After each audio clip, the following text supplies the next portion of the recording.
오늘은 한 해의 절반에 서서라고 하는 제목으로 맥추절 전 주일 예배의 말씀을 같이 나누기를 원합니다.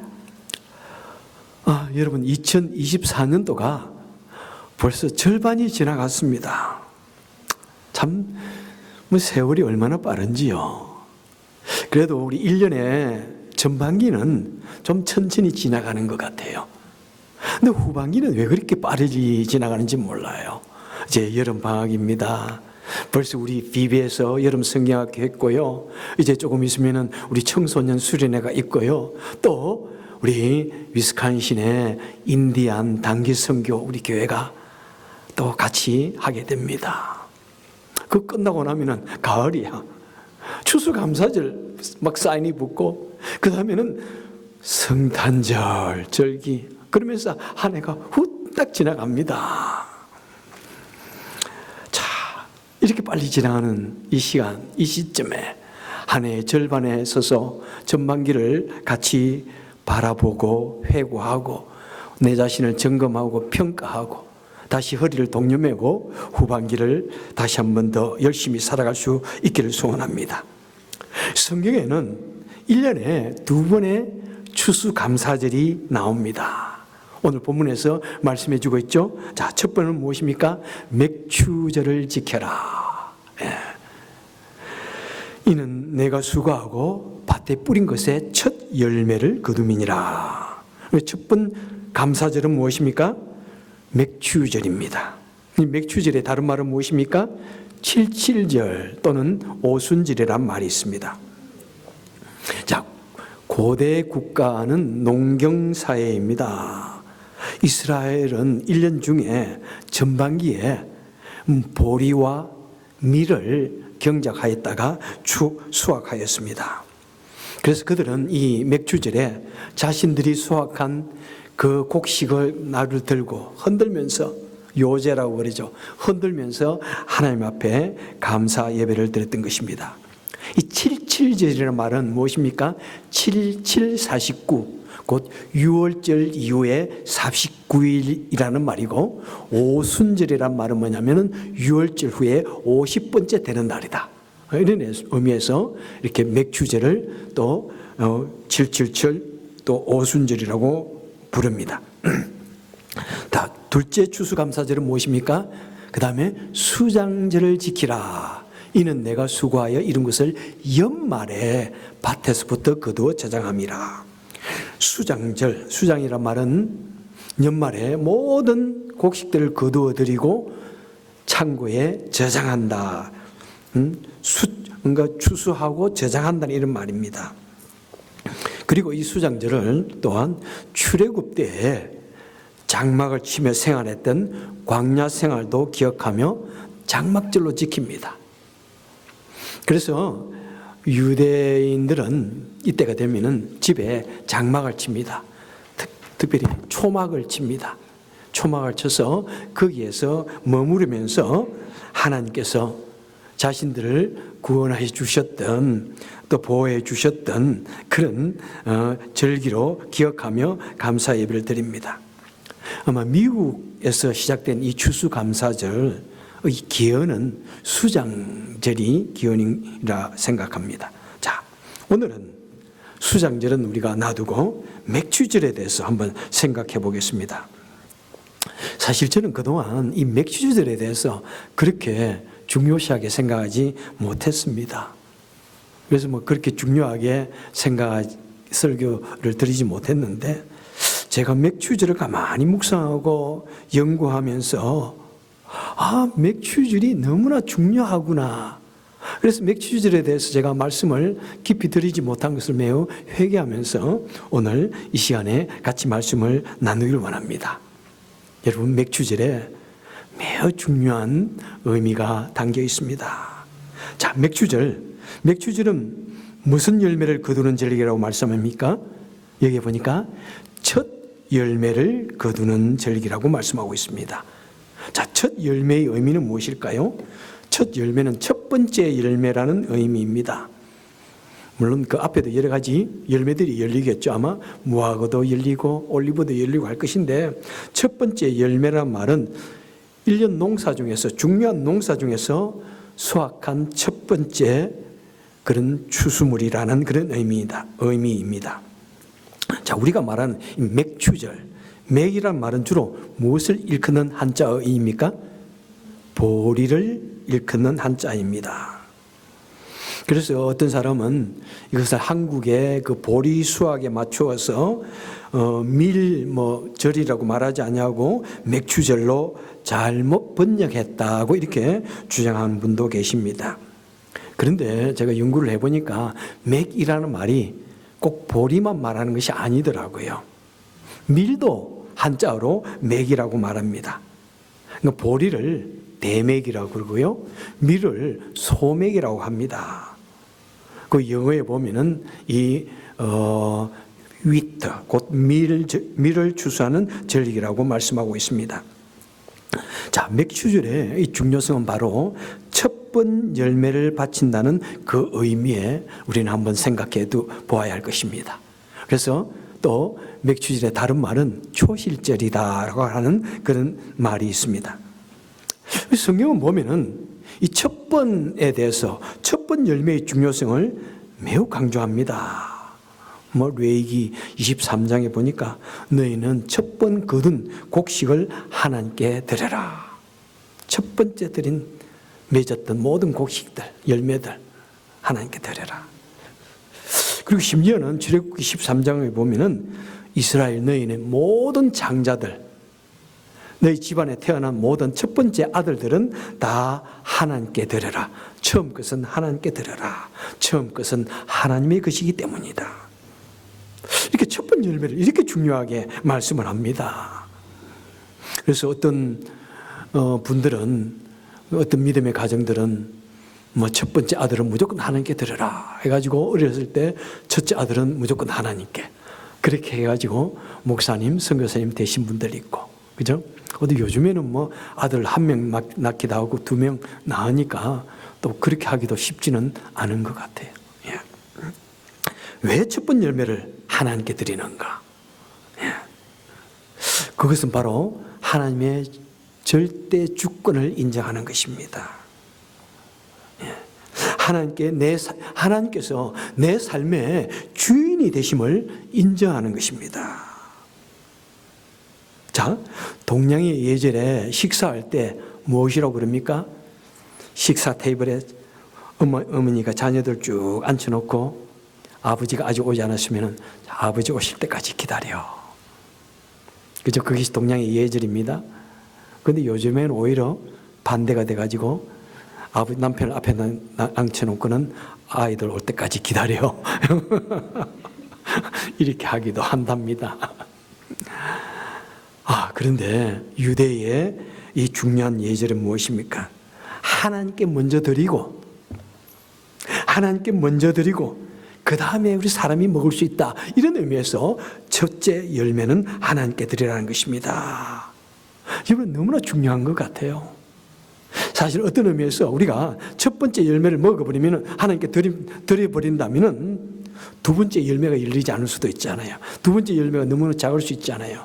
그런데 첫 번째 열매는 무조건 하나님께 드려라. 그것은 무엇입니까? 하나님이 내 삶의 주인이 되시고 하나님이 내 삶을 주관하고 계시는 하나님의 절대적인 주권을 인정하는 행위가 바로 첫 번째 열매를 하나님께 드리는 것입니다. 새벽기도의 의미도 무엇입니까? 우리의 첫 시간을 하나님께 드리는 것. 참 우리 한국교회의 자랑이죠. 너무나 귀한 그런 시간들 아닙니까? 자, 그러면서 이 첫 번째 열매는 또한 가만히 묵상을 해보면은 전반전이라는 그런 의미를 가지고 있습니다. 자, 첫 번째 열매라고 해서 두 번째, 세 번째, 네 번째, 10번째가 있는 것이 아니에요. 사실은 첫 번째와 두 번째 열매만 있습니다. 네. 자, 첫 번째 열매는 뭐냐면은 오늘 맥추절이고요. 그 다음에 두 번째는 1년에 마지막에 하는 수장절, 가을에 하는 그 추수, 그것을 의미하는 것입니다. 그래서 이 첫 번째 열매라는 의미는 전반기에 하나님께 드리는 열매라는 사실입니다. 그 전반기는 왜 우리가 이 하나님께 열매를 드리면서 예배를, 감사 예배를 드리는가? 전반기를 돌아보자는 것입니다. 우리는 그동안에 연말에만 추수감사제를 드리면서 1년을 돌아보는데 아니라는 것입니다. 한번 이 한 해의 절반을 보내면서 우리의 전반기의 삶을 한번 돌아보고 스스로를 평가해보고 그리고 이제 후반기를 어떻게 살 것인가 한번 생각하는 그런 시간이 될 것을 말씀하는 것입니다. 여러분, 이 해에 2024년도 이 해에 전반전에 여러분이 계획하는 것이 여러분 하시는 일이 잘 되었습니까? 너무나 하나님께서 나를 축복하여 주셔서 잘 되었습니다. 그렇게 느끼면은 우리는 후반기에 어떻게 살아야 됩니까? 하나님 앞에 더 겸손하게 더 감사하는 그런 삶을 살아야 할 것입니다.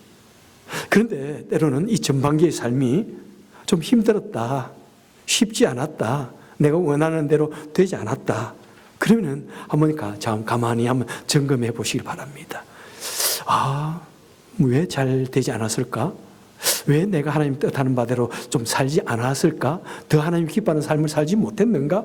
그러면서 잠시 나를 돌아보고 회고하면서 허리를 다시 한번 동여매고 그리고 하나님께 도움을 바라는 기도를 드리고 더욱더 신중하게 후반기를 보내는 그런 삶을 살아야 할 것입니다.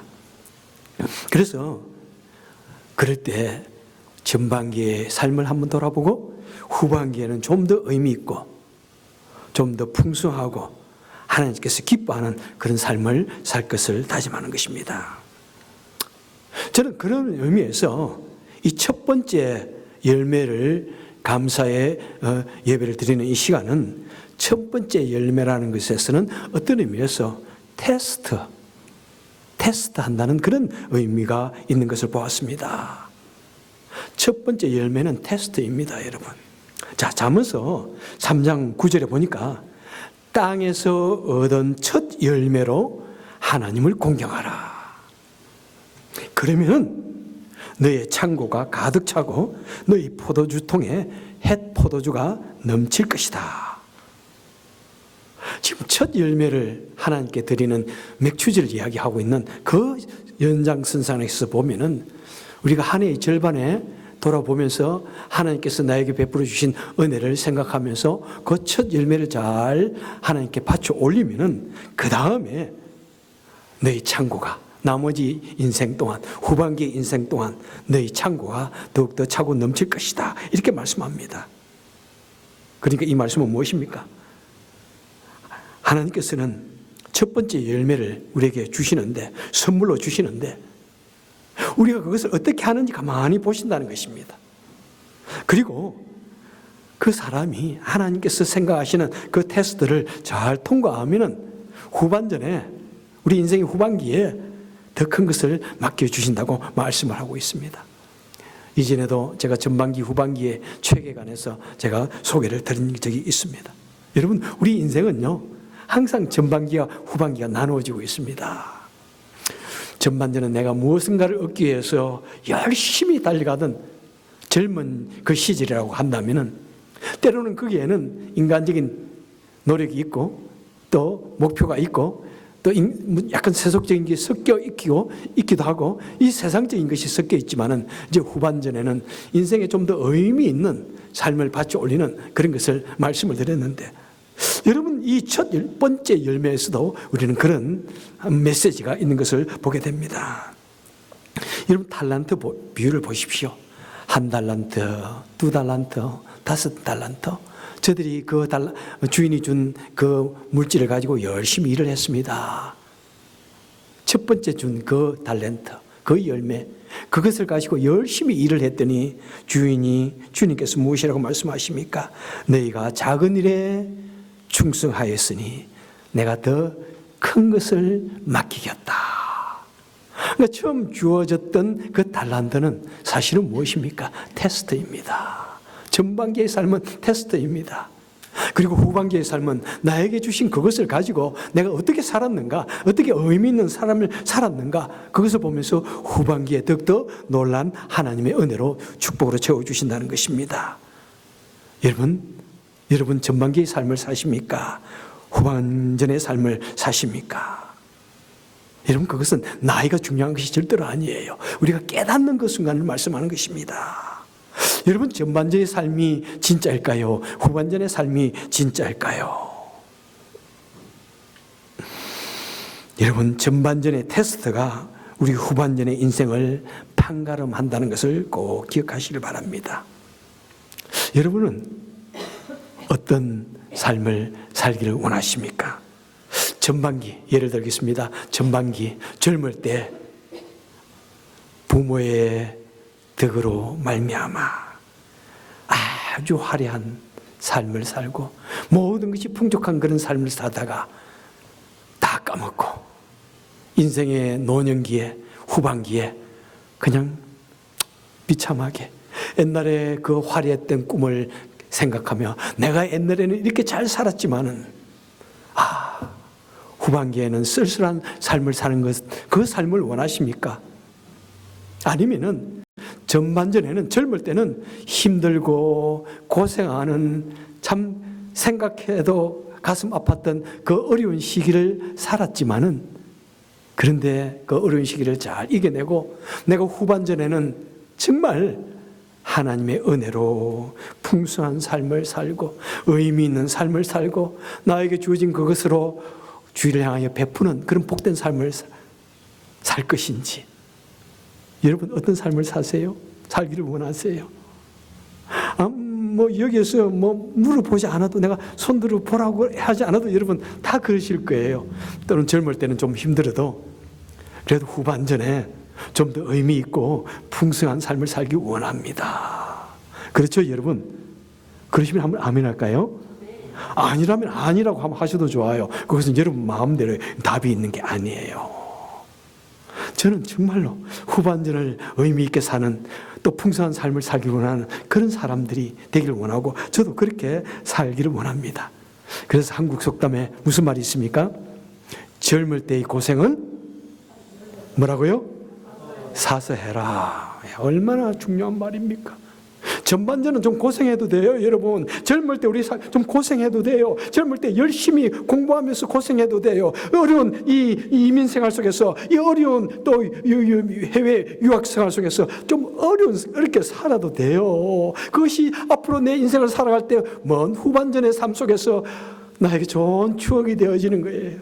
그때 우리가 미국에서 얼마나 힘들게 살았어. 그때 우리 젊을 때 얼마나 어렵게 살았어. 그런데 지금 생각하니까 그것이 복이었구나. 하나님의 은혜였구나. 그렇게 힘든 전반전의 삶을 살았기에 우리 후반전의 그 삶이 너무나 귀한 거예요. 너무나 복된 거예요, 여러분. 그래서 여러분, 이 첫 열매라고 하는 것은 바로 우리가 후반전에 어떻게 살아야 할 건지를 보여주는 귀중한 좌포가 된다는 사실입니다. 여러분, 그래서 여러분, 전반전에 돌아보면서 우리에게 주신 그 열매, 나에게 주신 그것을 정말 감사하고 기쁨으로 생각하고 하나님을 더욱더 의지할 때 남은 우리 후반기의 삶에 더 놀라운 열매를 맺게 해주실 것을 꼭 믿으시길 바랍니다. 여러분, 자, 그리고 하나님께서는 이 맥추절의 귀한 의미를 그냥 구약 한 절기로 그냥 버려두지 않습니다. 이것을 더 발전시킵니다. 우리 개혁주의 교회의 중요한 것은, 신학의 가장 중요한 축의 하나는 무엇이라고 말씀했습니까? 계시의 발전사입니다. 그냥 구약의 맥추절로 있지는 않았습니다. 이 의미를 더 발전시키고, 그리고 하나님의 말씀은 절대로 우리 삶 속에서 그대로 적용하라고 말씀했습니다. 자, 맥추절을 이제 모세가 어떻게 하느냐면은 시내산에서 이 율법을 받던 그날을 기념하는 날로 삼으라고 말씀합니다. 아니, 볼이 처음 입은 열매를 모세가 시내산에서 율법을 받는 그날로 기념하라, 이렇게 발전을 시킵니다. 그래서 이게 무슨 말씀입니까? 한번 제가 보았더니 역시 성경에 다 그렇게 말씀을 하고 있어요.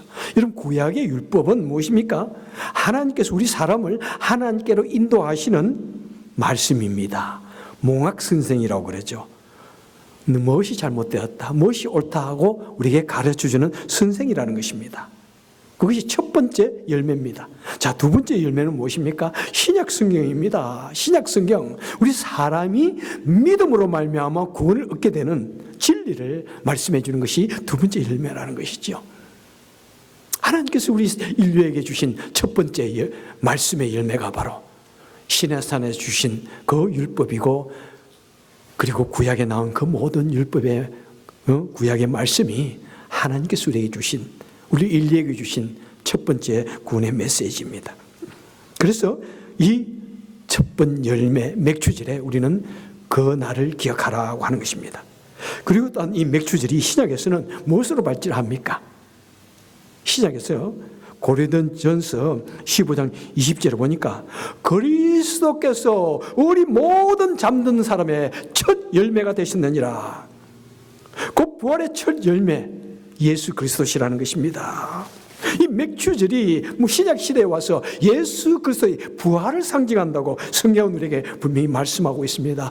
여러분, 그러니까 이 맥추절의 의미가 얼마나 중요한지요. 구약 시대에 있었던 추수 시대였구나. 이스라엘에게 있었던 그냥 여름철에 있었던 하나의 보리 추수 시기였구나 아니라는 사실입니다. 우리 예수님께서 부활의 첫 열매가 되셨다는 것입니다. 그래서 우리는 맥추절을 지날 때마다 예수님의 부활을 다시 생각합니다. 부활주만 부활이 아니라 바로 이 맥추절도 부활주의를 생각해야 할 것이고, 또 모든 주일날 드리는 이 예배, 이것이 바로 하나님 주님의 부활을 기념하는 그런 예배인 것입니다. 그리고 또 맥추절은 무엇입니까? 신약에서 무엇으로 발전합니까? 성령 강림절로 발전하고 성취하는 것을 보게 됩니다. 그래서 오순절이라는 말이 이미 구약시대부터 있었죠. 오순절날, 그날이 바로 첫 열매를 드리는 날이고, 그리고 이 오순절의 그 성취가 바로 마가의 다락방에서 성령의 대강림이 매시브하게 모든 사람들에게 강력하게 임함으로 말미암아 어떤 일이 있었습니까? 우리 믿는 사람들이 비로소 온전하게 성숙하게 익은 첫 열매가 되셨다는 것입니다. 왜 우리가 예수님을 믿어도 우리 인생이, 우리 인격이 변화되지 않는 그런 사람으로 살아가고 있습니까? 예수를 믿는다는데 왜 우리 옛사람이 살아서 아직도 살아있는지요? 예수를 믿는다면서도 왜 우리 모습이 변하지 않습니까? 그것은 성령의 충만함을 경험하지 못하기 때문입니다. 그래서 성령의 강림절을 통해서 우리 사람들은 나도 모르는 순간에 하루아침에 우리 인격이 변하는 것입니다. 우리 삶의 목표가 변하는 것입니다. 우리 삶의 가치관이 변화되어지는 것입니다. 10년 돌을 닦았다고 변화되는 것이 아니라, 30년 산에 들어가서 돌을 닦는다고 변화되는 것이 아니라, 한순간에 성령의 불에 후루룩 타고 나면은 검은 석탄이 하얀 석재가 되는 것처럼, 검은 우리 죄로 말미암아 온통 검은 우리의 인격이, 우리의 본성이 하얗게 흰 눈처럼 변화되어진다는 것입니다. 그것이 무엇으로요? 성령 강림으로 말미암아 그렇다는 것입니다. 여러분들이요, 우리가 성령을 받지 않으면 우리의 신앙생활이 얼마나 힘든지 몰라요. 우리가 얼마나 어려운지 몰라요. 봉사하는 것도 너무 힘들고요, 주님께 헌신하는 게 왜 그렇게 힘든지 몰라요. 하지만 성령을 받으면 여러분들이요, 꼭 믿으시길 바랍니다. 우리의 삶이 변합니다. 정말 하나님을 위하여 드리는 나의 이 모든 봉사와 헌신이 조금 더 아깝지 않습니다. 때로는 봉사를 하며 주님을 섬기면서 어려움을 당하고 마음의 상처를 받고 그래도 그냥 툭툭 털고 일어나는 거예요. 그래, 우리 주님도 고통 당하시는데 이까짓 건 뭐 그런 거예요. 그런데 작은 것에 쉽게 마음이 상하고, 그래서 막 원망이 생기고 미움이 생기면 아직도 내 마음이 성령이 충만하지 못하다는 것입니다. 성령이 아마 발목 정도 차 있을까요? 성령이 아마 무릎까지 차 있을까요? 성령이 무릎까지만 차도 좋아. 성령이 아마 허리까지만 차도 좋아. 그런데 겨우 예수님을 믿는, 그냥 발목까지 찬 것 정도에서 일생을 살아가니까 우리는 너무나 쉽게 넘어집니다. 좌절합니다. 너무 세상의 유혹에 너무나 쉽게 넘어갑니다. 여러분, 성령을 받으십시오. 바로 성숙한 첫 열매, 성숙한 그 열매가 되기 위해서는 성령 강림제를 통해서 우리에게 주신 이 성령의 충만함을 계속해서 받으시고, 계속해서 리필하시고, 계속해서 재충만 받으셔야 한다는 것입니다. 그리고 이 맥주절의 완성은 무엇을 통해서 완성될까요? 고린도전서 15장 20절에 보니까 그리스도께서 잠든 사람들의 첫 열매가 되셨고 그 다음은 그리스도께 속한 사람들이요. 맥주절이 완성이 누구를 통해서 완성된다고요? 우리 모든 성도들의 부활을 통해서 완성된다는 것입니다. 여러분들이 얼마나 놀라운지. 아무리 우리가 하나님을 믿어도 우리 속에 있는 죄악된 본성, 심지어는 성령의 충만함이 있어도 나의 죄악된 본성, 편견은 참 쉽사리 없어지지 아니하고 어느 날 성령 충만함이 싹 소실하면 그냥 고개를 쳐드는데, 그런데 우리가 이제 죽어서 부활을 하게 되면 비로소 우리 주님 안에서 온전한 첫 열매가 된다는 것입니다. 여러분, 그때까지는 우리가 하나님을 믿는다고 하지만은 아직도 썩은 것이 있고 냄새 나는 것이 있고 아주 부족한 것이 많지만은 우리가 주님 안에서 정말 죽고 부활을 하게 되면은 그때 우리 몸이, 우리 이 모든 본체가 영화된 glorified body, glorified being이 되는 것이, 영화로운 존재가 되는 것입니다. 다시는 눈물이 없고 다시는 고통이 없고 다시는 죄악이 없고 다시는 미워하는 것이나 갈등하는 것이 없는 그런 참된 첫 번 열매가 성령의 도움으로 말미암아, 그 다음에 부활으로 말미암아 완성되어진다는 것입니다. 사랑하는 여러분들이요, 우리 구약 성경에 나오는 각종 계명과 각종 제사와 절기들은 신약의 그림자입니다. 신약의 모형입니다. 예수 그리스도에 관한 계시입니다. 우리 기독교는 종교적인 계율이나 의식을 행하는 것이 중요한 것이 아닙니다. 우리의 삶에서 그 하나님의 말씀을 끊임없이 적용하고 실천하는 것이, 그리고 하나님의 말씀을 나를 통해서 완성하는 것이 우리의 신앙인 것입니다. 여러분, 이 중요한 맥주절, 이 초식절, 처음 열매, 여러분 우리 삶을 통해서 완성시켜야 합니다. 기독교는 종교 중에 하나가 아닙니다. 기독교는 우리의 삶 그 자체입니다. 내 자신이 하나님께 바쳐지시는 첫 열매가 되어져서 온전히 썩을 때 수많은 많은 열매를 맺는다고 하고 있습니다. 여러분, 올해를 돌아보시길 바랍니다. 이미 반년이 훌쩍 지나갔습니다. 본문에 보니까 내가 수고하여 밭에 뿌린 것으로 라고 말씀하고 있습니다. 우리 농업시대이니까 이제 더 이상 밭에 뿌리고 뭐 그렇게 하지는 않겠죠. 물론 집에 작은 뭐 고추나 따먹고 하는 일은 하셨겠지만 그것이 우리 주 산업은 아닙니다. 여러분이 살아가는 그 모든 것이 바로 땀 흘려 일하는 것입니다. 여러분이 전반기에 살아왔던 것, 또 주님을 위해서 봉사했던 것, 헌신에게 했던 것, 내 살아왔던 그것을 가만히 돌아보십시오. 바로 그것이 우리 맥주절에 지켜야 할 우리의 모습입니다. 그래서 이 전반기의 삶을 가만히 내가 스스로 평가하여서 내가 하나님께 더욱더 감사하고 내가 하나님께 더욱더 기도드릴 때 하나님께서는 후반기에 우리 인생을, 후반기에 우리 2024년도를 더욱더 복되게 하여 주시고 더욱더 의미 있게 살게 해 주시는 것입니다. 여러분, 우리 인생, 우리에게 주어진 인생 항상 전반기에만 매달려 있지 마시고 정말 의미 있는 후반기의 삶을 살 수 있는 저와 여러분 되시기를 주님의 이름으로 축원합니다. 기도하겠습니다. 복되신 하나님 아버지, 돌아보니까 훌쩍 우리 인생이 다 흘러갔습니다. 후반기 중에서도 후반기에 그 석양의 삶을 살아가고 있습니다. 올해를 돌아보니까 벌써 훌쩍 전반기가 지나가 버렸습니다. 하나님, 그러면서 그냥 인생을 살 것이 아니라 내가 살아온 그 인생의 전반기의 삶들을 돌아보고 내가 지금까지는 이렇게 살았지만은 이제 후반기의 삶은 더욱더 하나님 앞에서 참 의미 있는 삶, 나에게 주어진 단 한 번의 그 삶을 의미 있게 살아드릴 수 있는 우리가 되게 하여 주옵소서.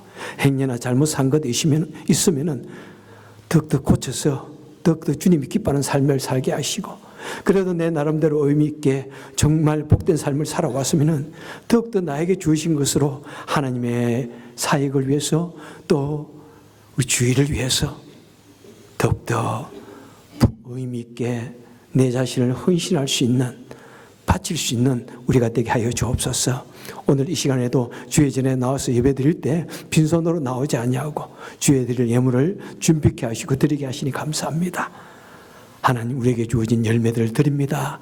하나님, 이것을 통해서 우리 더욱더 우리 인생들이 복되게 하여 주옵소서. 의미 있게 하여 주옵소서. 예수님 이름으로 감사하며 기도합나이다. 아멘.